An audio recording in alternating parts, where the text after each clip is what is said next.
And it's time. Here we go. Alrighty. Everyone, hello, welcome, good day, good evening, good time zone to you all, and welcome back.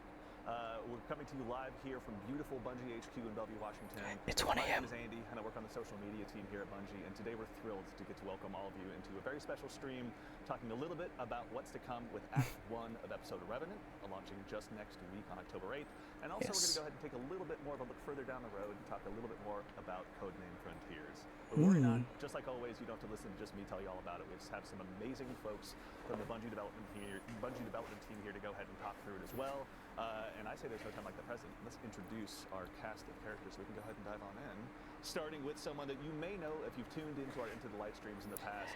Indeed. The one and only Jerome Biernich, senior narrative designer here at Bungie. Jerome, how's it going? Doing well, thank you, and welcome back again. Your mic. That may not have seen you on this show before or had a chance to go ahead and check out the Into the Light streams. Can you tell us just a little bit about who you are and what you do here at Bungie? Sure. I'm a writer on our fantastic writing team, so that means dialogue, tending to the garden that is our lore, and doing UI UX strings. The fun stuff. So you're the blank space filler. That's right. That's right. Press X. That's me. Okay, I hold down E personally, but we can discuss I don't. that That's later. not my department. That's all right. You know, we're here to we're crossplay friendly. It's okay. PC master and is then always. also sitting just next to him, someone who is joining us now in front of the camera, previously a member of our behind-the-scenes fire team, who does so much of our heavy lifting. The one and only Clayton Kisko, staff designer here at Bungie. Clayton, welcome. Thanks for having me. How you doing? Doing well, thank you. And hey, second verse, same as the first. Can you tell the folks at home a little bit about who you are and what you do here at Bungie? Yeah, so I'm a staff designer here, and I work primarily within the activities department. So I am in charge of building the skeleton and framework of the activity, developing the encounters and the boss fights as well, and building that amazing roller coaster that you tend to go on as a We've been player. writing it for a while. Thank you very much for all your hard work. Given that today's Tuesday and reset day, I have plenty to dive into. Thanks to you and yours. So thank you a ton, Clayton. Yeah. And sitting just next to him, someone that needs no introduction, but will still risk it anyway, just to make sure everyone's all caught up. The one and only senior sandbox craft lead here at Bungie, the one and only Mr. Chris Proctor. Chris, how's it going? It's our boy. Thanks, Andy. So anyone who may not have seen you on the Into the Light streams in the past or heard you in podcasts around the community, can you tell us just a little bit about who you are and what you do here? It's our Yes, beloved I'm boy. Chris Proctor, Sandbox Craft Lead on Destiny 2 here at Bungie. I work with the rest of the Sandbox team and Destiny leadership, other teams, to make sure that we're always hitting that gameplay quality bar that Bungie is renowned for. I occasionally also make a few things for the game. Yeah, it's not an easy job, but we thank you all for doing it. And also, I want to note, chat's calling you out immediately. You're getting a lot of love already. So thank you so much for taking the time to join us today. It's our now, boy. We're going to go ahead and dive into episode Revenant, which again is launching just next week on October 8th. But before we go ahead and dive into that, Jerome, we're on the verge now in the last week of completing episode Echoes. Can you tell us a little bit about the story that got us to where we are now? Sure, absolutely. Well, Right, let's start with the death of the witness, who That we guy. thoroughly destroyed. Absolutely. And his giant, smoky, billowing head dissipated into a mist of darkness, which then coalesced with the Traveler's Light. Yeah. Right? Crystallizing into the Echoes, which fell into the Sol system. One of those fell, of course, to Maya Sundaresh, which we know from episode 1. Yeah. And it fundamentally changed how the Vex saw themselves. Yes. And now we're going to get the same treatment with the Scorn, because one of the Echoes will be falling to Fikrul, leader of the undead Elixni army. Yeah. And similarly, that Echo is going to prompt the Scorn to evolve, to see themselves in a new way, and to fundamentally change what they are. And I won't spoil anything. I'll let players discover that for themselves. But suffice it to say, Fikrul is evolving his army, he's growing his army, and in order to build Scorn armies, you need a bunch of corpses. Interesting. Which is not necessarily in the best interest of the Elixni. So we will be teaming up with Mithrax. Speaking of Fikrul, we see him right here as well. Now we're taking a look at the new art for episode Revenant as well. So Fikrul's gotten a bit of a glow up, I think. Absolutely. This whole episode is metal, and I think that shows it right there. That gigantic accurately depicts the tone of the season. Yeah, it's not messing around. I will say we won't watch the trailer today, but when folks see the trailer, you're right. Metal is the right word to use. So much slaying. Seriously. It's going to be awesome. Yeah. All right. But the Elixni, of course, want to prevent this, and so we'll be teaming up with Mithrax, the Kell of House Light, and his daughter, Ido, the adorable Ido. Must be protected at all costs. Absolutely. Yes. And she will be bringing her expertise in herbology and ancient Elixni lore to help us craft tonics to imbue us with the power that we need to battle this evolving Scorn army. Yes. That is, thank you, by the way, for not only, now you've narrative directed us into our segue as well, so thank you very much. Narrative design as well. And so I think we should go ahead and dive into a little bit of gameplay, starting over here with you, Clayton. Okay. So we just heard a little bit about Straight up. tonics and everything. Can you tell us a little bit about where we are and what we're going to be doing here? This is the new Straight up. Apothecary, I believe? That's right. So we're in the apothecary space, and Jerome was just mentioning the tonics and potions that we'll be crafting. They come in 2 flavors. They come in combat flavors, and they come in reward flavors. Okay. The combat flavors are going to enhance, or rather boost your artifact There's exotic perks, variants I'm specific noticing ones. already. Yeah. Higher rarities of these tonics will boost multiple artifact perks, which is Interesting. really great. Okay, yeah. And then on the reward side, we wanted to create a new or novel way to chase your gear an and hour. your weapons that you love. Yeah. And we took a lot of inspiration from the success of Into the Light, where players got to attune to specific weapons. And so with your reward tonics, you'll be able to attune to specific weapons within the season. Interesting. They're not craftable in this season, Okay. which is important to note, but you will be able to target them, and they'll have enhanced perks. Got it. Okay. So you'll be able to go ahead and chase down that god roll you're looking so desperately Exotic. for Yeah. with the help of this. But also, you know, for the build crafters out there, they're going to have even more to dive into Exotic than maybe just the attunement. episode artifact and everything. These are going to go ahead and help Seeing just grenade launcher, boost pulse a lot of rifle, those traits, I guess. Yeah. hand cannon, Yes. Yeah. sniper, Okay. GL. So build crafters, make sure your Sword. appetites are whetted and ready. There's going to be plenty of stuff for you to go ahead and dive into. Sorry, I'm but talking we're going to over go ahead people. also and dive into some of the meat and potatoes of today's stream, proverbially speaking. As we're on our way over to Onslaught, Clayton, I just want to go ahead and also start there. We're still on Onslaught, all Onslaught's right. getting kind of a new revamp this episode as well. And you Whoa, guys have okay. left proverbially very few, if any, stones untouched this time around. Correct. Yeah. And so, you know, we heard players' feedback. They wanted to see us invest in Onslaught. We are Yeah. coming out with a brand new We need more Onslaught Onslaught. called Onslaught Salvation. Yeah. We are going to have 3 maps that you'll be Interesting. Yeah. in there. You'll have Okay. some new defenses. We'll have enemy factions that will be fighting into the theme of this episode. We'll have the Scorn. We'll have the Dark Cabal. That's right. A Yeah, bunch of yeah. other new stuff that we can get into. Excellent. Yeah, we'll be diving Oh, into that here God, briefly. You 50 can see our waves of fire dread. team is now on their way. While we're on the way over as well, I heard a brief mention of our friends in the Shadow Legion as well. Can you tell us what the Shadow Legion is doing here and why they might be in league with Fickrel, Jerome? The Shadow Legion are bumming. They are in utter disarray. Their leader has been slain, and they are grasping to anyone who can keep them in power. Fickrel And is that- Fickrel Yeah. holds the most powerful artifact around now. Got it. So That makes sense. they will be doing his bidding, though it will be a tenuous alliance. They're going with Fickrel's Riz just for right now, but that may not be the case later on. That's right. We Right. will do our best to stomp that out. Thank you. All right, Yeah. fair enough. Much appreciated. All right, so now we are here. We're in Onslaught, and we're on Widow's Court. Yeah. Okay. So PvP players will recognize this map. That and, they'll also recognize is some an of the changes awesome-looking that we've GL. done, to accommodate for the slaying, the amounts of slaying that is necessary for an Onslaught activity. All right, and they Yeah, have a quick, the a Banes quick already. refresher for the folks at home that may not have dove into Onslaught recently or since Into the Light. There is the 10 level mode and the 50 level mode, isn't that correct? Right, so Onslaught Salvation will also be coming with the 3 modes that they've had in the past, which is the playlist 10 wave mode, the normal 50 wave mode, Cool. and then we'll have our expert 50 wave mode.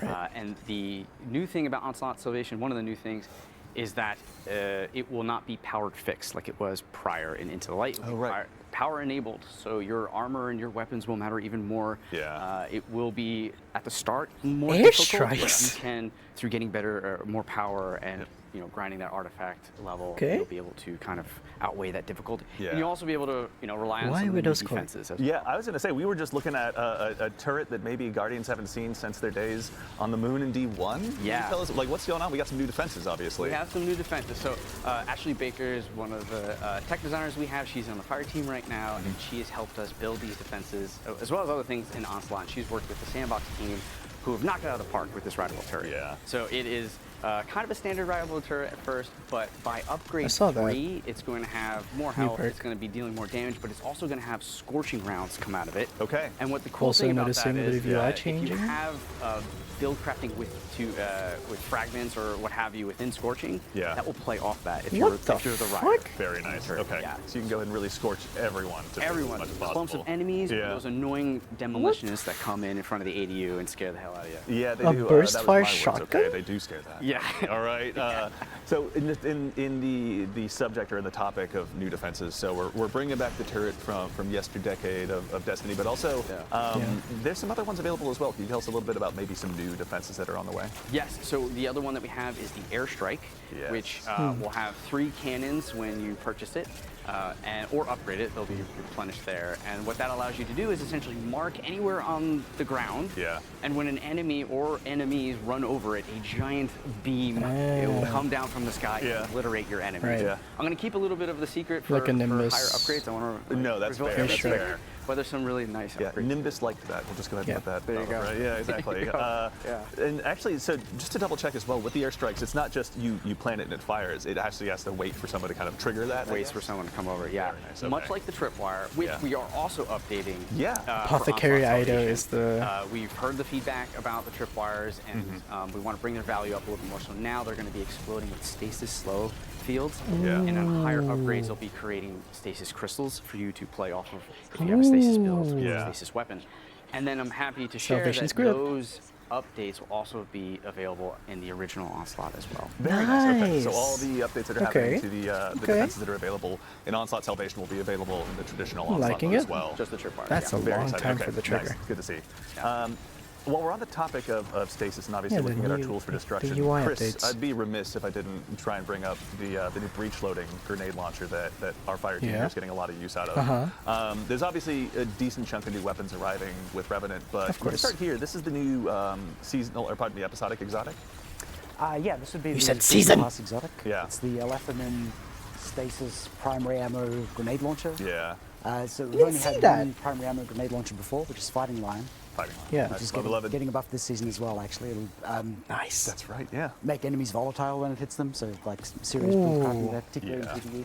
That's But a anyway, good I can't upgrade, I think. So this is a bit different in that it's also a like projectiles travel in a straight line. So like mountaintop. Yeah. It's a Hits pretty hard.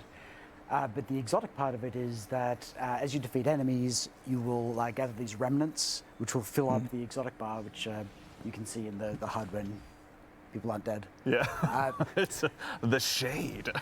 Oh, they're an expert. No, that's true. Yeah, we should note for Yes. the Guardians at home, this is an Expert. expert mode, so they're it is taking a the hard tough way, activity. obviously.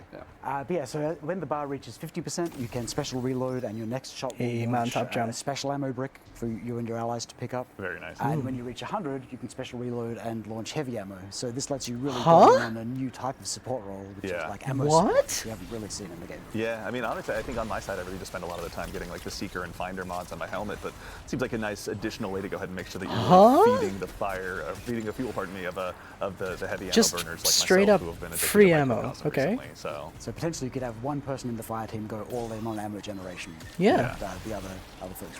Very nice. So that's the other solution Also, to so, Xenotaph, I Clayton, when it guess. comes to the other stuff that's arriving with Onslaught Salvation, are there any new things we're looking forward to? I know that we're obviously fighting the evolved Scorn, but are there any new bosses or anything people Lama. can look forward to? Right. So the Ficral Scorn are What also is going to be that? coming out with what we're calling the Revenant Baron. Okay. And that thing is scary, and you'll see it on wave 6 here in a second when the players are instructed to go into like a Revenant nest and go and save the Elixir from being captured. Yeah. Thank These goodness Revenant it's not Barons, pyramid ship they anymore. stalk the area, and when you kill them, they will create a Revenant totem which flies in a random direction, Yeah. leaving a trail so you can kind of like stalk it, find it. Yeah. You have to kill it before it would respawn the Revenant Thank goodness for Baron. more really? BJs Yeah, too. so there's some hide and seek gameplay there.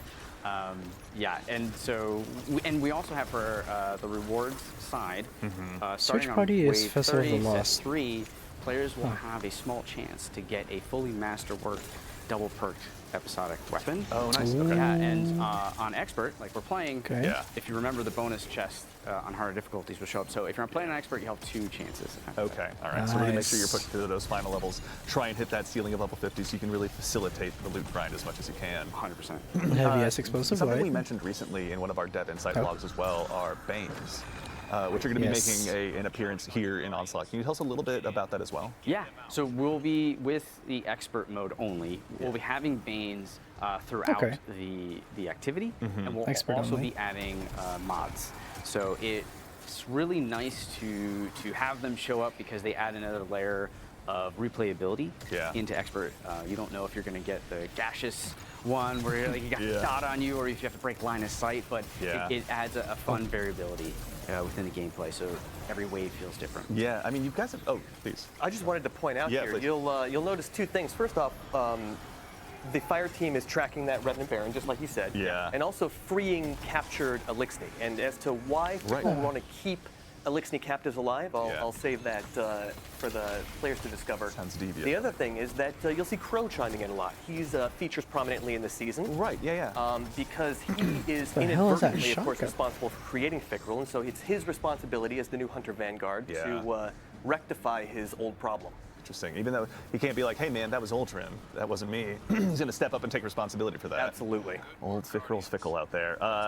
Even to that same end too, we're going to be hanging out with Crow, with Ido, and with Mithrax, obviously the main kind of part of the story. They're going to be the ones that we're going to be hanging out with the most, you'd say, or? There will be some other Elixni, some venerable old school Elixni that poke their heads in that you'll see some drama with. I won't say any more than that. Fair. But it will be in everyone's interest to see Fickrel go down here. Okay, got it. A little bit of enemy, my enemy. In this case, they're all our enemy. That's right. Fair enough. Actually, really quickly, Clayton, I know we kind of touched on several different subjects here between the different defenses, different enemies, the different kind of, structural opportunities that Onslaught Salvation has provided you.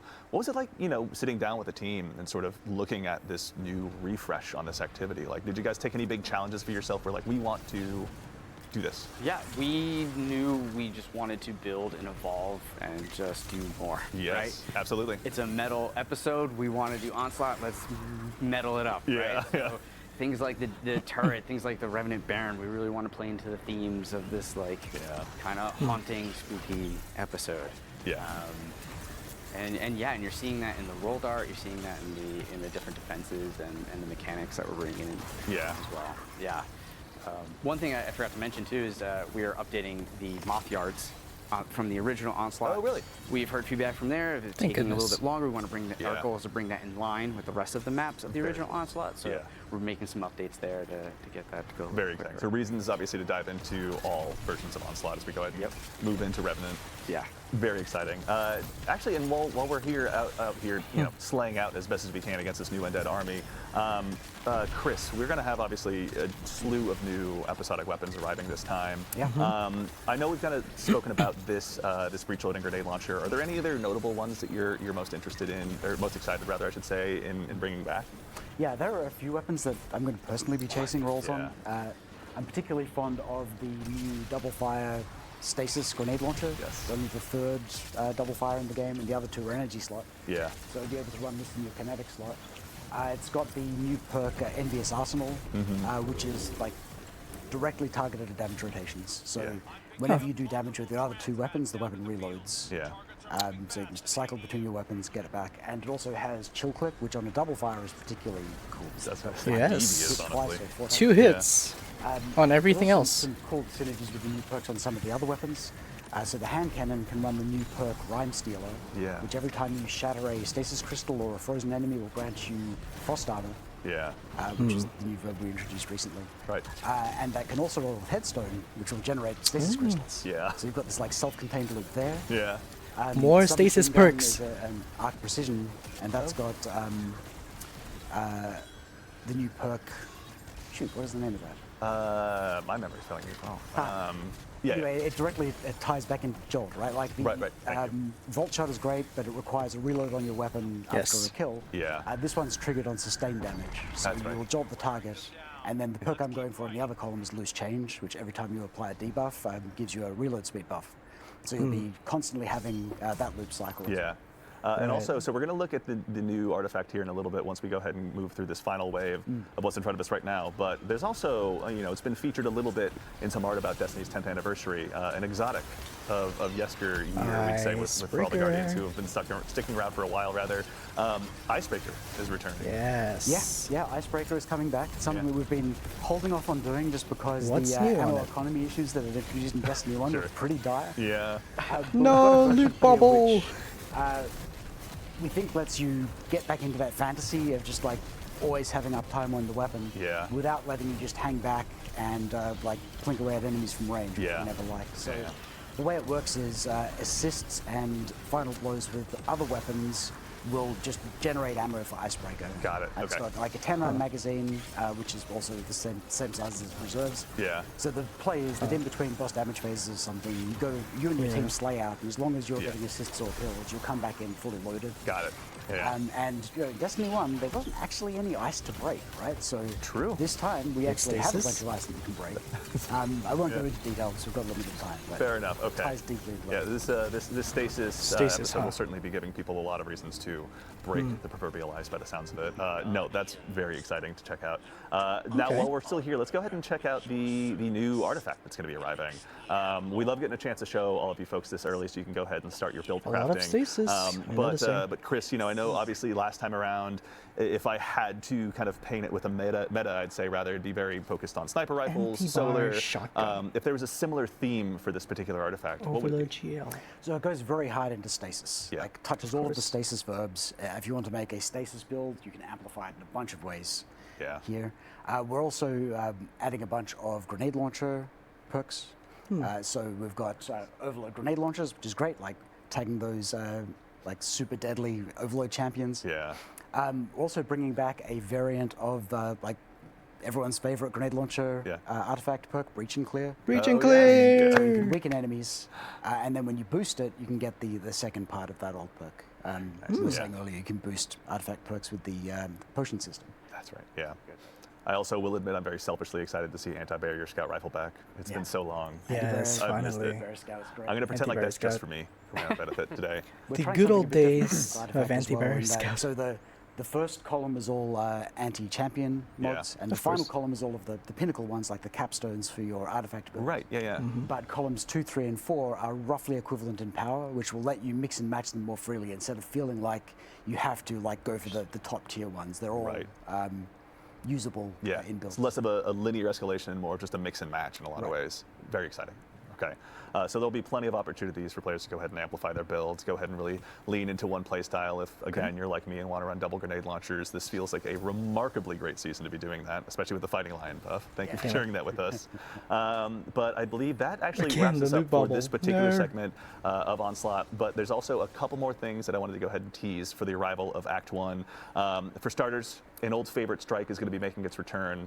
The inverted spire is returning. But Clayton, it's not coming back exactly as people remember it, is it? That's Nope, been forever. we're taking an approach and adjusting all the encounters, and you'll see more Vex than what you're used to. True. I can confirm my compatriot on the social media team, Mitch, showed me through it a little bit. The only thing I'll spoil is if you like death lasers, you're going to have a great time out there. Great. And then in addition to that, there's one more thing we wanted to add in, arriving with Act 2, mind you, of Revenant, and I'm going to read this to make sure I get it right, inspired from a fan favorite activity from Destiny's past. We're going to go ahead and bring back an activity, but we're not going to tell you anything outside of that. So chat, speculate, let us know what you think. Go ahead and shout us out on Twitter or wherever it is you like to hang out online. With that, I think we're going ready to get ready, for the next segment. But in the meantime, gentlemen, thank you so much for taking the time to join us and share a little bit of what's arriving with Revenant. We appreciate your time so much today. Yeah, thanks for having us. It's been a pleasure. Thank you for having us. It takes a lot to make me look good, so thank you guys for stepping up here and helping out. I appreciate it. Now, as we transition into our next stage, we've got what we've called in my notes the cool stuff segment, and I think it lives up to that. So we'll go ahead and show you a little bit more of what's to be arriving with Revenant, including what you're seeing here on your screen right now, this is the second earnable skimmer that's going to be arriving in Destiny 2. The aptly named, we'll wait for it to highlight, the Surfboard. I was so glad that that was the name that stuck. As you can see, it features some very unique 9 style styling, inspired by Xur himself. Both top and bottom are very arted up. The top's obviously a little bit more visible here, but if you do a sweet front flip or back flip, if you're capable of it, you can go ahead and see all sides of it. Notably, this is going to be earnable. So if you go ahead and start saving up those strange coins now, it's going to cost you 97 of them. So if you're like me and spend your weekends spending all those extra strange coins at Xur to go ahead and get more rolls on your exotic class item, maybe save up for a week or two. Also, because I work here, I started saving up already, spoiler alert. But the Surfboard will be available with the arrival of Revenant. So make sure and go ahead and grab the first earnable skimmer since the Guardian Games. In addition to that, we obviously have mentioned very recently that we're going to be having a new dungeon arriving with Revenant, and as a part of this, we're going to be doing a dungeon race in cooperation with our friends over at Twitch Rivals. We've put the sign-up link out there. It's available on our social media channels or in the TWID, or if you prefer your URL's phonetic, it's bung.ie/Twitch Rivals. You can go ahead and head out there, sign up with your fire team, and make sure that you're ready to go ahead and take on this new challenge, which will again also provide some additional chances for Bungie rewards. You can see here on screen, we've got a look at the hoodie that will be earnable along with the bracelet. But perhaps what's most interesting about the hoodie is that as a part of the dungeon race, if you're one of the top 3 teams to go ahead and cross that proverbial finish line, then we'll be able to ship out a special embroidered version with your gamer tag on it as well. So make sure and go ahead and dive on in and prepare to try and cross that finish line first. And now we're also going to take one quick look. Festival of the Lost is going to be arriving with Act 1 of Revenant as well. And if you all remember, you took a chance to vote on some armor sets for yourselves. So Hunters up first. The Monsters one. You can see here we've got the Evil Wizard set. I myself am very looking forward to adding this to my collection. The Evil Gothic set is just going to only dial up more and more. Up next, our friendly neighborhood Warlocks. You've got this to look forward to, including what I think we affectionately refer to as probably the coolest pants we've all ever seen over here at Bungie. And breaking out from the crowd, the Good Wizards this time around. Titans, you went ahead and voted for it this way. You're going to have the chance to go ahead and add this into your arsenal as well. So make sure that you're prepared to go ahead and dive on into Festival of the Lost and interesting grab that this stuff Titans aren't good. And I'm going to be doing that. So maybe I'm just projecting. But either way, make sure and get ready to go ahead and obviously update the Hunters your have to be faction where you Gothic. can. But now we get to move on to our second segment of the show, where we're going to go ahead and talk a little bit more about what's further on down the road. So we've talked about what's just around the corner. Let's look forward to Frontiers. And here to help me discuss those topics today, that topic today as well, rather, are these 2 fine individuals to my left, which you've met at some point or another. But again, we'll make sure and introduce them to everyone out there in the crowd. We'll start with you first, Allison. Allison, how's it going? It's going so good. I'm bright-eyed and Allison's great. We're up so early. I'm doing well. Thank you so much. Good. Allison, obviously narrative director here on Destiny at Bungie. Can you tell anyone who may not have seen you in a Vidoc or one of our past streams a little bit more about yourself and what you do? Sure. So I'm the narrative director for D2. It is me and my team's job to tell stories. It's our job to take care of our characters, of our arcs. We make you laugh. We make you cry. We make you have feelings that you normally don't have to have in your usual day-to-day life. I was raised not to feel feelings, so it's a very upsetting experience when I do. Feelings are distressing. Oh, I yes. So real. We also get to plan future things, planning ahead for the arcs to come. Yes. And the that's what saga we're talking about. I know, the whole new saga. We'll have a little bit to dive into as well today. I know, I'm so excited. And then also sitting next to her, Robbie Stevens, assistant game director here at Bungie, a man that I've not had a chance to interview since back in my Mixer days. But if you've tuned into these Bungie streams in the past, you've seen him as well. Robbie, how are you doing today? I'm doing great, Andy. And I think you've grown a lot since those days. Thank you. It's been so long, right? Yeah. My badge changed and everything. For the folks that may not know you or may not know what a game director does, can you tell us a little bit more about yourself and what you do? He's game director so now. One of the main things I do as assistant game director for Destiny 2 is I work on the creative direction and vision for where we're going with Destiny coming up in the future with Codename Frontiers. So I get to work with our game director, Tyson Green, and Allison Lurs, our narrative director, and a bunch of our other creative leaders on how we shape the future of Destiny to come. Very exciting, which we are going to be diving into now. I know we've obviously released some blogs about the Codename Frontier stuff already. If you've been out on Bungie.net reading the Dev Insight blogs, there's been a good amount to dive into. But our friends over on the community team as well have been helping us kind of, read more into what the audience feedback has been and what the players are saying. And so we've had obviously some topics come up. up that I think we should just go ahead and dive on into. Let's party. Absolutely. Okay, that's the right attitude. Let's party at this early We in the love morning. Allison in this Always house. the answer I want to hear.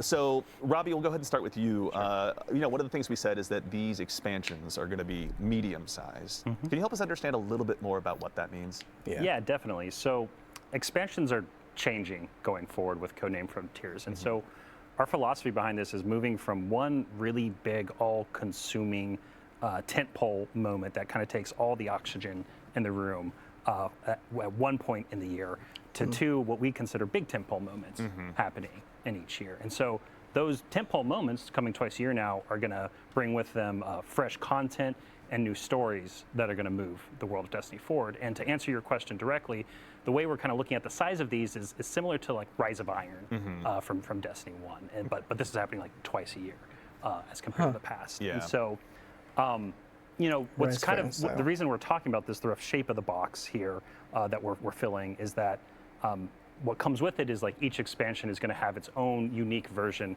of a campaign and post-game experience that you can dive really deep into beyond the initial playthrough, similar to how things like the Dreaming City or the Pale Heart from the Final Shape had worked, where those beyond those initial campaign experiences, there's like further things to explore and secrets to uncover. And so making our expansions unique and deeply replayable is a big goal for us, in large part to support all the new gear and the new tiering of gear that we're putting into the game, right? And so it's one about each of these expansions, again, they're going to tell a really compelling story as part of our next saga, but I really want to stress that they're also going to be unique experiences, unique campaigns and post games. Yeah, I know that's something like, I've kind of overheard some of the conversations where when it comes to these expansions as well, obviously the corollary we're using today is Rise of Iron, but like these are going to be brand new experiences, things that we just like haven't released before in the past. Yes. Can you tell us a little bit about that as well? Or yeah, definitely. And so for Codename Apollo specifically, the first expansion coming up with Frontiers, you're going to journey to a Metroidvania-inspired destination. Right? That's our guiding light for how we're creating this new location. Yeah. And so this new destination is going to feature a non-linear campaign that puts you in the driver's seat.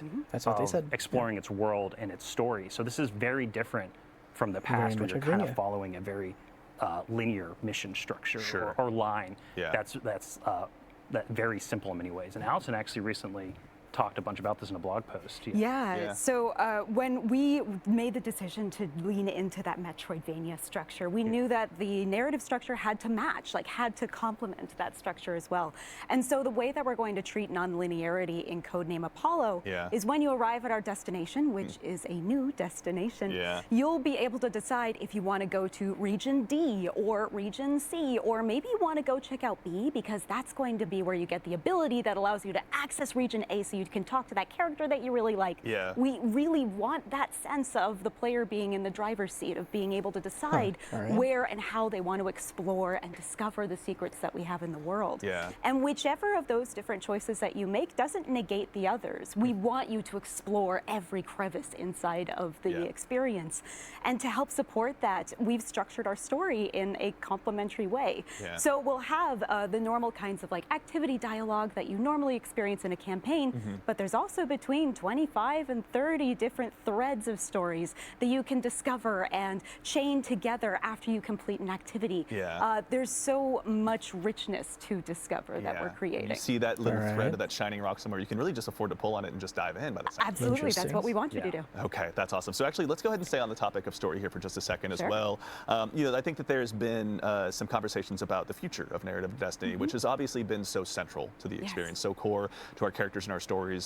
There's been some concern that maybe the new structure might not afford the opportunity for as much story in the past. Can you tell us a little bit about what you guys are planning and what that means? That would be news to me if it suddenly vanished. I like what Allison, I do. please stay. Please don't let exactly. Is this how we find out? No, story is Destiny. What makes Destiny Destiny is that beating heart of story at its core. That's not going anywhere. The thing that this new structure allows us comes in two parts for story. Part one is pacing. With these 2 tentpole beats a year, the feeling that the world is changing and growing and moving is going to come much quicker now, which means that we can move the plot along at a much quicker pace than we used to. Totally. Part two is focus. Because these are much more focused releases, we don't have to worry about padding the sides with a bunch of extra stuff to kind of fill in the space. Like, nope, we are zeroing in on exactly what each of these releases is trying to communicate. Yeah. And so that means we're going to tell a more focused story, and with pacing that keeps up with what fans want. Yeah. I mean, it's also, too, it's interesting because, you know, obviously the narrative is one big part, the story you're telling, the words on the page, but another part of it, you know, given that we have the unique opportunity with a medium like video games, is how players interact with it. We've seen some comments online and some notable conversations about, you know, go talk to vendor X, head over to the holodeck and say hello to this other person, go back to vendor X and shake their hand one more time. That's what we've been doing. Can you tell us a little bit about that structure, what you guys are planning on? Yeah, it drives us bonkers too. Yeah. No, we believe that everything should be questioned, right? Like, we should be questioning that structure, and we should be reinvestigating it. And starting with Revenant, and especially when we get to Apollo, we're going to be deliberately shaking it up. By the time we get to Apollo, that loop, that pattern is more or less gone. We're shaking things up a lot. Yeah, I mean, Allison spoke to it earlier, but all those threads that you're pulling on, right? Like, these are characters out in the world that you're exploring and discovering, right, as part of your journey here. And so it's not you going to the same location where you expect to see someone delivering a piece of information to you between, you know, specific missions. It is like you exploring the world, finding these people, pulling on all these different threads in order to discover things within this weird and wonderful place. We'll see how the they do it. feedback is loud and clear. We want to keep the player out in the world, out and exploring, and get information to them for a change. Correct. We need that. And also, I mean, I will say, Allison, you didn't arrive empty-handed. You've got some cool concept art to share with us as well. I brought some cookies. Okay. I brought some presents. Thank you. I brought some birthday presents. Happy birthday. Yeah, happy birthday, everyone who's born on Looking at October 1st. concept art is always Exactly. It's a good way to go about it. I'm It's better than wrapping 22. paper covering a PlayStation. I don't know. It's true. It's true. Let's go ahead and take a look. So this is, we've got up on screen kind of one of our first pieces of concept art from the future. Can you tell us a little bit about what we're looking at here? No, I can't. On purpose. What I can tell you is that this is some concept art of our new destination, which, like I said, is a new place that we haven't been to before, which means that these people that you're seeing are people that we haven't met yet.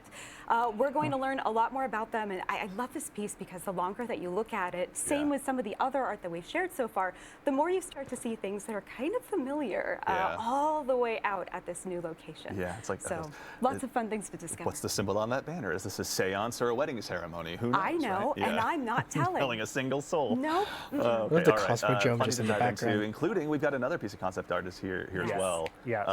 Something we talk about a lot, and like I think the last concept really like spoke to it is like especially when we're developing a new destination like this, like we really think about like what is a storied history that's happened here. What's something that players can like really sink their teeth into and dig deep into. And you know, going into this concept, something that I love about it that's really resonant with me with a lot of the early creative discussions we had on it is that we wanted this place to feel like an exotic world that is just tailor-built around the joy of discovery, right? And then so within this new destination in Apollo, you're going to be discovering powerful abilities in order to uncover secrets in this location and in order to carve a path to the great mystery at the heart of the planet. And that's what like these concepts, you know, when I look at them in retrospective as the team is now actively like building a bunch of this stuff, it's very evocative for me from that feeling of like, hey, how can, it's something Tyson and Allison and I talk a lot about is like, how can we get that like grand mystery in that game, that feeling that there's something right around the corner, that like it's kind of at the heart, has been at the heart of Destiny for a long time.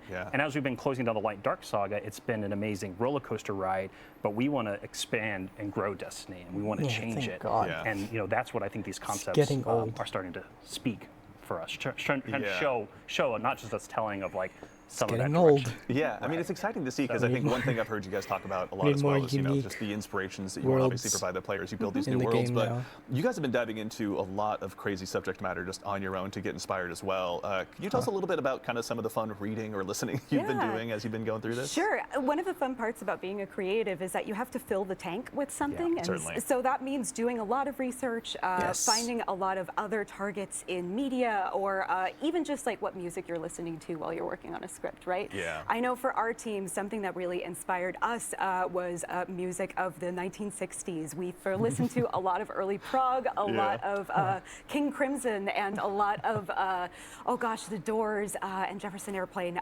We also, there's a lot of Slaughterhouse-Five inside of this. Cheery. Okay. Cheery. We love to look for inspiration outside of just games because there's so much in the world that can fill that tank and get us inspired for what's coming next. And we also look to television, of course, too. Oh, yeah. I mean, TV and movies is like you talk about all the line. I mean, Allison as the narrative director, much better at referencing text. I'm a little bit more of a visual guy. Is that the nice way to say that? Yeah. That's kind. Okay, It's cool. kind. All right, thank you. Social media and TikTok have rotted us all. They've just rotted me, actually. Yeah. But yeah, like when we talk about like all this inspirational media, like one of the things, Destiny also being a sci-fi game that we talked a bunch about was for Apollo was Scavenger's Reign. That's something that Allison, remember in early concepting, we were talking about, and we're like, oh wow, that media, that TV show is so great because like it's familiar in some ways, but as you get closer and you really look at their world, it's really strange and different and weird and mysterious, and it really kind of just builds this halo of allure around it that is something that really spoke to us when we're thinking about like how can we introduce something new to the game at the top of Frontiers. That's exciting. All right. So there's obviously a lot of new inspirations. We've had a chance to look at some concept art, but Allison, I got to put you on the spot just one last time. Do you have any other teasers for us or anything you can give us before we move on to the next subject? I got a weird one. Okay. Even better. Okay. So imagine going to a mansion, like a really nice, really big fancy house. Okay, and not just in the tutorial to Tomb Raider. No, Okay, like a nice. Okay, thank you. So you're going in and looking at it like a parlor room or something, and maybe the owner of the house tells you there's a secret door somewhere in here, and you're looking around and you can see the door that you came through, and you can see the window, but it kind of looks like a dead end, like there's nothing in here. And everyone knows that a good secret door comes from like behind a bookcase. Like you go up to a bookcase and pull on a book or a little statue that's been in front of your face the whole time, but you just haven't had the focus on it yet. And if you pull on that, it opens up the secret door, and suddenly what was a dead end looks like an entryway. Yeah. And that's what this saga is. Okay, that's very exciting. And it won't be like Young Frankenstein where I get stuck in the door. Right? You will not get stuck in the door. No, I will not let anyone get stuck even for inside the comedic door. value. McConaughey behind the bookcase. Murph.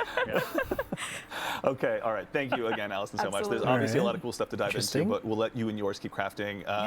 But we've got also one more subject as well. Robbie, I'd love to bug you about one more thing, if Please. that's all right. Yeah. So we've seen some feedback on reward tiers and how there might not be enough variation in loot for players to go ahead and get encouraged to go ahead and keep chasing down more gear. Can you tell us a little bit more about what you're all building right now and kind of what that means to you? Yeah, so this is like very valid feedback, just acknowledging that in the first place, because the first thing we announced was just like, hey, there's some new tiers, right? And then obviously, you're going to look at that and go like, well, I have a bunch of amazing armor and weapons now, so like why does this matter in the future? And so totally, that feedback makes a lot of sense to us. And so what's really top of mind and has been for us for a little while now is how we can make not only chasing gear within individual tiers interesting and the whole system interesting, but also how we can make those higher tiers of gear compelling to chase, right? To have that mountain to climb. And so that comes in two forms that I can talk a little bit about today. One, I can go a little more in depth on, which is our next generation armor. That's going to be coming with Codename Frontiers. And then we have some really early thinking for weapons. Okay. And so for armor, let's start there. Is that okay, Andy? That's perfect. If you wouldn't mind, Robbie. Yeah, I would. Okay, happy thank to. you. So let me lean in here to focus a little bit. So for next generation armor, we really want to make armor valuable again. We want to make it easier to understand. Yes. And we really want it to have create new build crafting identities. That's something that's like really close to home for us right now, because we've had a similar system for quite a while now. And so part of making it valuable, easy to understand, new identities is one of the big pieces is going to be a large stat rework to the armor pieces themselves. And so there's going to be fewer stats on each individual piece of armor. So it makes it way easier to quickly compare pieces of gear and be like, oh, this one's better than that one. I'm building into a specific, discipline, strength, whatever, and you can better understand that. That also means that there's going to be fewer things we call dump stats. Like you looking at a piece of gear and going like, oh man, it only gives me +5 resilience. You know, I don't really want that. Trash it. Yeah, exactly. Yeah. And like, there's still going to be cases where it's like, oh, it has a lot of resilience, but that's not what I'm building into. But it's just going to be way easier to just glance at stuff. Very cool. And figure it out. Okay. Yeah. But beyond that, right? Like, how can we answer that question of how can next-gen armor have this new build crafting identity? Yeah. It also we want to bring new things to the table. Yeah. Right. And so part of the stat rework, we're going to go beyond 100, Andy. We go beyond Beyond sometimes. 100. Yeah. Beyond We've gone light. beyond light. That's right. Yep. Beyond dark with prismatic. What This else just makes is there? sense. Yeah. Now we're going to go beyond 100 with armor. Who knew? Like, who knew that's where we go? That was just hidden in the lore book somewhere, I'm Okay. sure, right, Allison? Yeah, right? sure. Right? Beyond Right. tier Thank 10? you. Well, No one double check that. Yeah, but beyond one. don't check our homework. Yeah. So when we go, so what I mean by going beyond 100. So let's talk about strength, for instance. And so this is some early thinking from the team. Yeah. So in the 1 to 100 range, it would still reduce your melee cooldown like it does today. It would still have that, so that would still be really easy to understand. But then from that 101 to 200 range, beyond 100, every point into strength at that point would then give you a chance in order to activate a second melee when power melee becomes charged. So basically, you get double melee. You get to double throw your shields, or double throw your knives, or Yeah. throw whatever warlock space magic stuff they throw Yeah, is. no. I don't play warlocks. I'm a hunter. Yeah, I get so- it. Yeah. I can't jump. Sorry. Withering blades. Yeah. Days. That's it. Yeah. But really, like, the key thing to there, right, is like that starts to create an identity for what you want to build craft into that's very different than just like, I oh, see. hey, yeah, I'm building in melee, lower cooldown, that's cool. But now you Like can a start build crafting percentage into like, chance okay, I'm going to regularly, 101 especially to at the higher, 200. and start to get double melee charges, right? And so the other thing we're considering right now is also renaming that stat from strength to melee, so that it's just very specific when you look at the gear and kind of like know Yeah. what Just it's cut right to that chase, right? yeah. Another big thing that's coming with Melee next generation super armor grenades. to the game is set bonuses. And so this is something, Okay. yeah, I know, right? Yeah. Thank so like, goodness. they're back. So right. Okay. Yeah, we've done like some small versions of it in the past, Okay. have been like Yeah. individual releases, but we're looking at this as like a holistic new system that's coming with pretty much every piece of new legendary armor Yeah. set that we create, Interesting. starting with Frontiers. Okay. And so these set bonuses are going to come in the form of wearing 2 or 4 pieces of a 5-piece set. So that gives you flexibility in order to wear an exotic at any point. Totally. And then also allows you to mix and match Yeah. different sets. So you can actually start looking at like gear and go like, oh, I have tier 1, tier 2 of one set, tier 3 of other, and I actually want to like mix match them together for different combinatorics Yeah. for different build crafting identities. I'm getting like really deep into the weeds here, but the thing that's like really exciting about this is that like one of the perks the team is playing around with that these new set bonuses could give you could be one that's built all around like Tex Mechanica style play, which is like Yeah. all about hip firing, right? And all about that Yeah. yeehaw. Yeah. And then like the more you build into that, you're going to be buffing your Tex Mechanica weapons. Yeah. And so that's just like one example. But yeah, Thank goodness. it's the whole space is just going to like really expand and just become a lot easier to manage in your head and also build complexity into. And so I'm super stoked for it. Yeah, no, you guys obviously have been doing a lot of great stuff. So we've touched on armor here briefly. Yeah. All that sounds awesome, but can you tell us a little bit more about weapons and kind of, Weapons, yeah. how they're going to evolve as well? Yeah, Tiered so weapons. we're a little earlier on weapons right now. Okay. We wanted to talk about next gen armor because we have a lot of juicy, good plans coming together right now. But for weapons, the thing I can say is that like in the game today, we have higher tiers of weapons to chase, like adepts and raid weapons, right? And Yes. so those things with them come with exclusive perks that basically, cut above the noise of other weapons really you might be exclusive earning anymore. in any individual release. And so we know from the tiering Technically, they are. perspective of weapons themselves that like, hey, we already have this kind of touchstone for us that we see that works pretty well. And it's like, so it's really like, how can we meet or clear that bar, right? Like, how can we create those exclusive chases at the top of that aspirational mountain for players to climb? So, Yeah. yeah. So actually, additionally, too, we've heard some concerns that obviously we're going to maybe be over-indexing on just Power bringing back reprised weapons, yeah. and Guardians will just be out there chasing down something and re-earning something that's just sitting in the vault anyway. Can you tell us a little bit more about like kind of the weapon chase and what you guys are planning on doing with each subsequent release? Yeah, so just to like make sure to clear the air here a little bit, right? Like every expansion, every season, every raid, every dungeon, there's gonna be new weapons, right? That's course.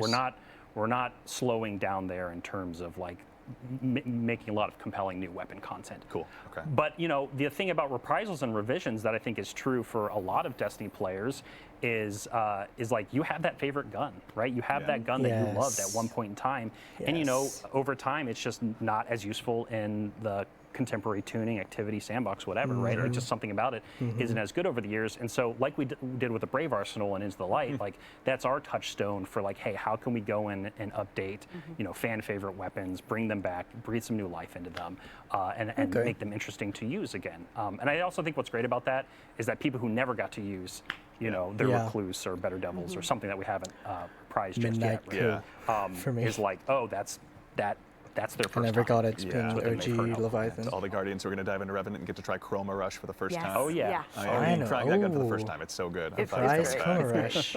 Okay, that all sounds awesome. So everything that Robbie just spoke to, there's going to be a next-gen article, a next-gen armor article going up on Bungie.net after the stream wraps up. But Robbie, is there anything else you want to say? Yeah, so something that I should probably touch on is like we're talking a lot about like all this cool gear and like, but like there's a question here, right? That like that immediately becomes posed of like why does it matter, right? Like why do I care about it? And so we've talked a little bit, right, about the fact that there's going to be customizable difficulty coming in Destiny with Frontiers, and then also changes to modifiers and things like that with like the Banes that we announced in the recent blog post. And so to making expansions deeply replayable, kind of like I was talking about earlier in our section, and then the customizable difficulty, and then the new modifier systems. Like these are all things that are being built into a structure so that you're going to need to chase that high tier gear. You're going to need to craft that complex set bonus, perfect combination of Tex Mechanica gear in order to take on some of the hardest challenges inside of the game. And so this isn't just about changing gear. This is also figuring out how we can bring new and interesting challenge to Destiny and how we can really like breathe life into the challenge of the game. So exciting. Awesome. Yeah. Should be fun. Yeah. All right. Well, plenty more information on that to arrive on the blog that's going to be arriving on Bungie.net shortly after this. But I don't think I'm going to be able to top what Robbie just said. So we'll go ahead and get ready to go ahead and close out the stream here today by first thanking all of you fine folks at home for joining us today. We love getting a chance to put these streams on and hang out with all of you in the community, and it doesn't mean anything unless you show up. So thank you for taking the time to join us today. As a reminder as well, there's a Twitch drop going on right now. That's a heads up. You can probably see it pinned in chat, but just to remind everyone at home that if you've earned the Twitch drop, I should say, rather, it will be arriving on your Guardian when Revenant launches on October 8th. So if you don't get it today, worry not. That's by design. It'll be arriving on October 8th, and you'll get to put your shiny new emblem on. And of course, a huge thanks to our guests here, Robbie and Allison. Thank you so much for joining us today. Thank you, Andy. Absolutely. And then the folks from our first segment as well, Chris, Clayton, and Jerome as well, Incredible. Thank you so much for taking them to join us. And of course, we'd be remiss if we didn't mention the amazing folks doing the actual heavy lifting behind the scenes, Peyton, Ashley, and Justin. Thank you so much. Of course, Ashley, one of the folks that helped design a lot of the stuff we looked at today. So thank you all for taking the time to joining us from the throne world, as we call it here, back here in the studio. But yeah, a quick recap. We talked today a little bit about what's to arrive with Act 1 of Revenant, arriving just next week, next reset. It'll be arriving on October 8th. Make sure to go ahead and sign up for the Twitch Rivals Dungeon Race. It'll be shipping out on October 11th. And remember, if you're one of those top 3 teams to go ahead and make your way through, then you'll be able to get the cool embroidered hoodie as well. But there's going to be more information about that arriving on our socials. And then I think that's about it. I think I've concluded my notes here on my laptop. So again, thank you all for taking the time to join us. Make sure and follow us at Destiny the Game across the board on whatever social channel you like. Make sure and check out our Discord as well. We're making some updates out there in terms of the announcement channels. And keep an eye out for the TWID for all this great information. And lastly, but very not least, make sure and head out to Bungie.net after this stream concludes. Read that Next Gen Armor article. We're giving you guys lots of information. Is it fair? No, but we like you, so we're going to keep doing it anyway. So in the meantime, take care of yourselves. Take care of each other, and we'll see you all Starside. All right. I'm definitely interested. So we got a new, primary ammo grenade launcher coming in Revenant next week, and a lot of stasis in the artifact.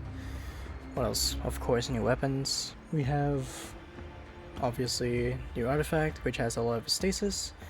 We have the new primary ammo special GL that gives you free ammo, basically.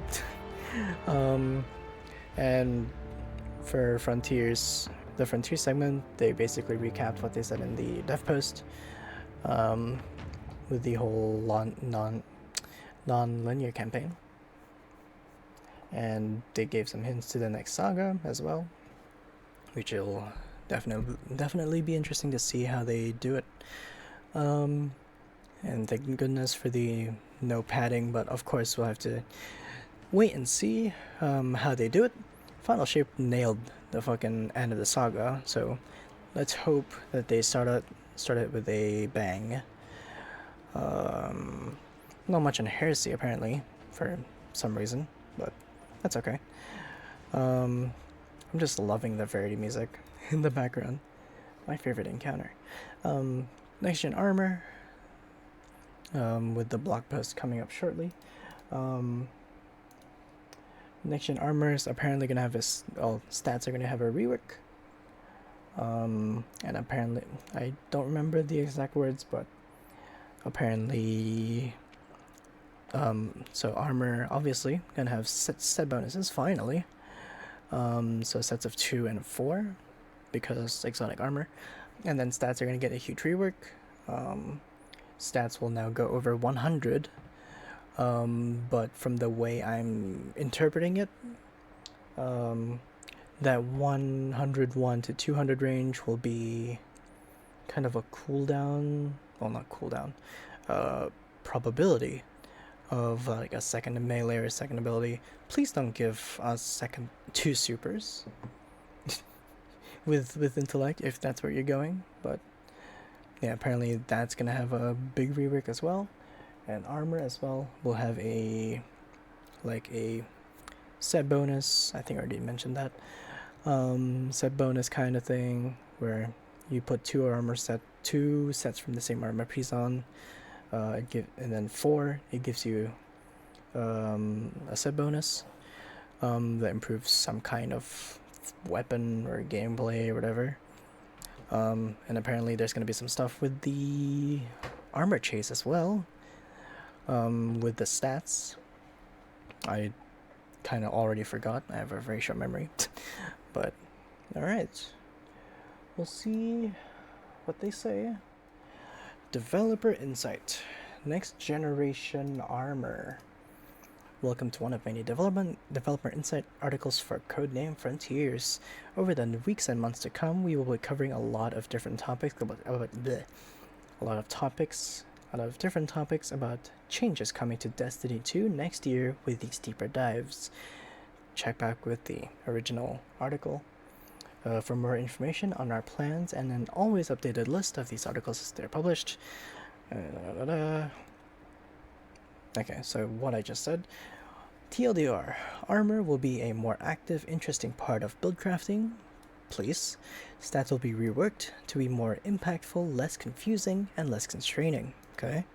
Set bonuses will be introduced to give individual armor sets more unique identities and build crafting elements.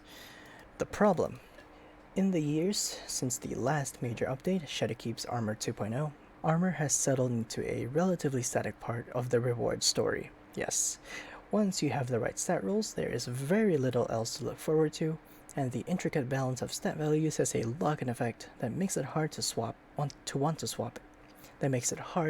want to swap anything out anyway. Yes, for armor to be exciting again, it needs some unique properties, and stats need to be easier to manage without so much need for fine-tuning.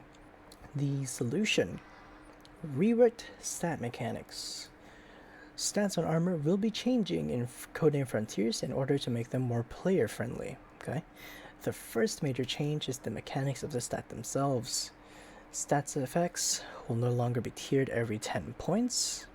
Every point in a stat will provide a benefit. Okay, this change is intended to reduce the lock-in effect that happens when a fine-tuned combination of stat values makes it feel impossible to switch out any single armor piece. Okay. Stat effects will be capped at 200, with the range from 101 to 200, providing an additional powerful effect, building on the base effect. This change is intended to support deeper investment in a smaller number of stats, and spikier stat distributions on armor with fewer secondary dumb stats. Okay. In addition to the above changes, the distribution of stats on armor will also be changing. Legendary armor will have a stat archetype, which determines the primary and secondary stat types, with this third stat with a third stat being a free roll. The values of these stats should overall be spikier, leading to fewer points in dump stats. The class slot will have full stat distributions on par with other slots. Okay, so that's going to change on exotic class items as well. So you can see the purple, brawler armor. You can see here, brawler armor archetypes have extreme melee and other close range capabilities. So yeah, you can see here, primary stat is strength, secondary stat is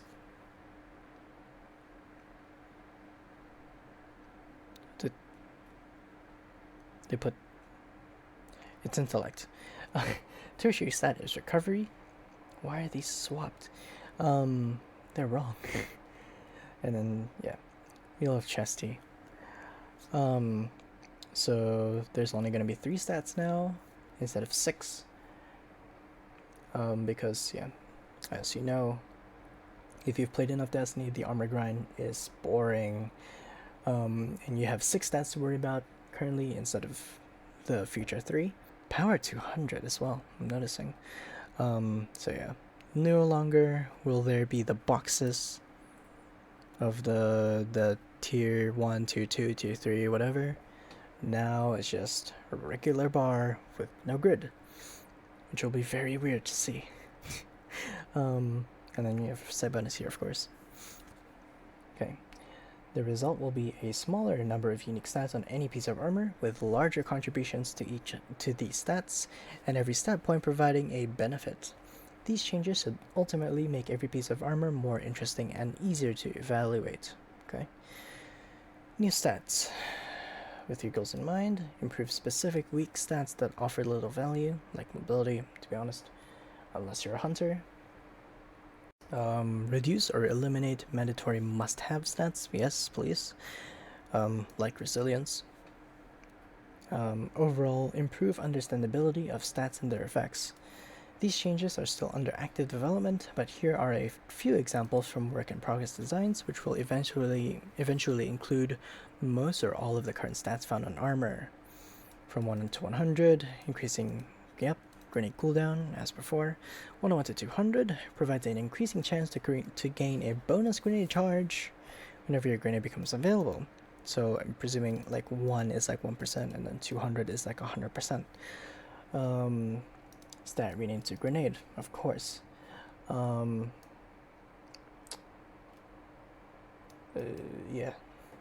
strength. From 1 to 100, melee cooldown. From 1 to 200, yep. So now every class can have a bonus grenade, a bonus melee. If you're not a Titan, basically. Hunters and Warlocks, you'll probably get a bonus grenade, bonus melee if you build into these stats. Stat renamed to melee. Special ammo, okay. Increases rate at which special ammo bricks drop from Final Blaze.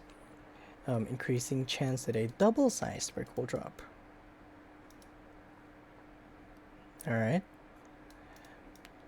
Interesting that there's nothing for heavy ammo, but oh well. Set bonuses, like they covered during the live stream. Think of them like an origin trait for armor, yep. They represent the theme of the armor and will allow you to reflect that fantasy in the way your build plays. Are perks granted when you equip 2 and 4 pieces of armor from the same set. This allows you to either commit to 2 bonuses from the same set or find combinations that fit your unique needs. Thank goodness. We're keeping both the purchase in mind as they take shape and are excited to see what each Guardian chooses to do with these new tools.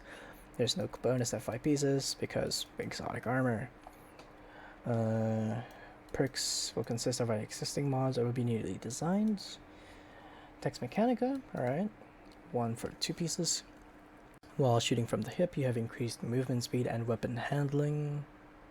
And effect increases when you score hits. Alright, I'm seeing how that could work. Yeah. Part 2, text mechanical weapons have increased range and accuracy when hip fired. Bust out your last word and DMT, I guess. Non-stop aggression. Final blows with freshly reloaded weapons heal you. Okay. That's kind of a feeding frenzy kind of deal. Feeding frenzy. And like heal clip. Kind of like heal clip combo there. Damaging. Okay, same one. Damaging a target with a shotgun or fusion rifle increases the damage it takes from those weapons for a short time. So kind of like Psycho Hack, the origin trait from the Throne World. I hate that I know these. Interesting. You can do, what, Merciless? Merciless could be really good with this. Because, what, 4 pieces? So you could put 4 pieces on, and then like an exotic armor of your choice, and then you kill a guy, you get the conserve momentum perk, and then you damage the target with Merciless, and then it takes more damage, because one, it's rapid fire. It Merciless fires faster and faster as it deals more damage. But also now with this, the target shot by Merciless will take more damage. I can see Fourth Horseman being good. Yutun is gonna be toxic as hell with this. Okay, Demolitions Expert. Direct hits with explosive weapons temporarily increase their reload speed. Okay. Repeated direct hits with explosive weapons temporarily increase grenade ability damage. Kind of like Tessellation-y. Kind of like that. Not really. I don't know why I said that. Vanguard Operative. Okay. Activating your grenade gives you and nearby allies damage resistance against combatants. Okay. At 4 pieces, defeating champions with a finisher generates special armor for you and your fire team. That's Aeons, but on an armor set. Huh. So presumably you could do Aeons and double stack. You could stack that up pretty well with Aeons there. Frequently asked questions. What happens to my old armor? Yeah. Will be changed as little as possible, but because the change to stat mechanics and types are global changes, old armor pieces will have their stat types, but not their values, change around. Okay? When possible, these changes will be to the most similar stat, but with some stats being fundamentally reworked, but this won't always be possible. Okay. Exotic armor, yeah, I'm wondering that too. Updating the exotic armor pursuit is on our roadmap, but won't be part of the initial update that is focusing on legendary armor. So to make sure that exotics and their build-defying perks remain a compelling option, my jaw is struggling right now. We are working out a design that will allow players to update their exotic armor to bring their stat bonuses in line with the changes to legendary armor. Okay. The exotic class items, yes please, introduced in the final shape are a special case. Even though legendary class items will be gaining full random stats with this update, we don't wish to add additional randomness to the exotic class item chase. Thank goodness. Instead, we will be providing a method for players to update their Sorry, my jaw is struggling right now. Holy crap. Instead, we will be providing a method for players to update their existing exotic class items with additional stats of their choosing to bring them in line with the stat contribution of the new legendary class items. More details. Alright. My vault is full. Okay. We know that vault pressure is a real problem for many players.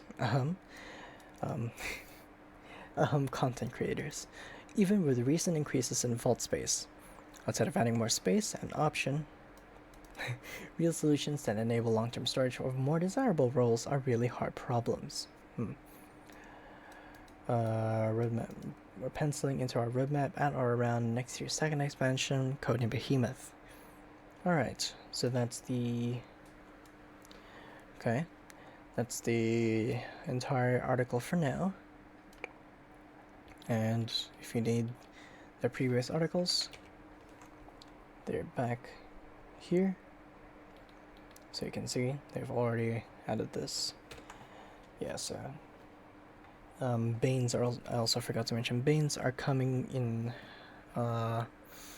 Expert Onslaught as well. It looks like it's gonna be the seasonal activity for episodic activity for Revenant. Is Expert Onslaught. But yeah, this is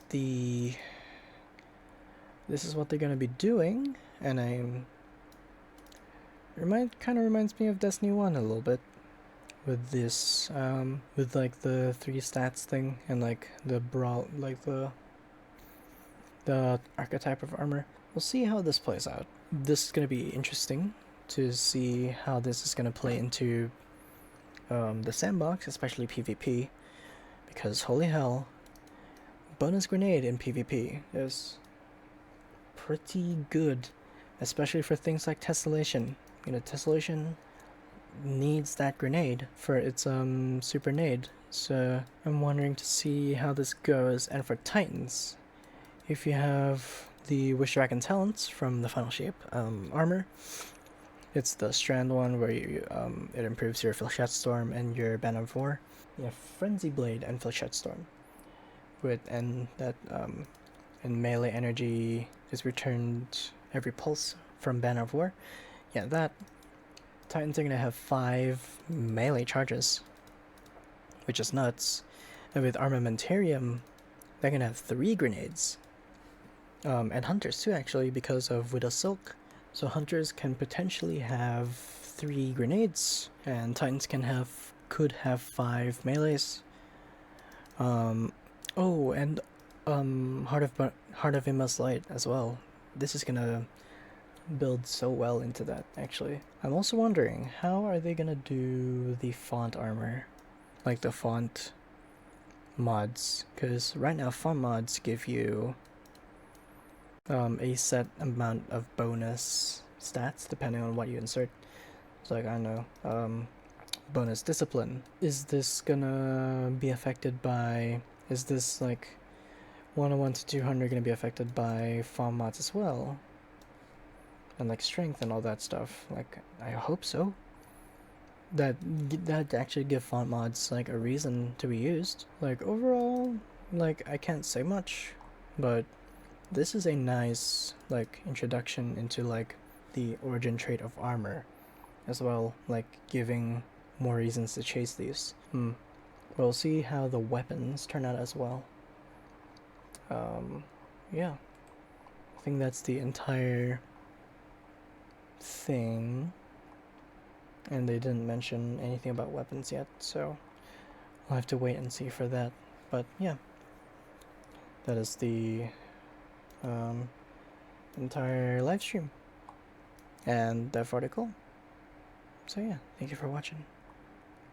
This is my first reaction video ever on both channels, so it's a bit cathartic for me, but I'll try to do this if people enjoy it. So yeah, we'll see how this turns out in the future.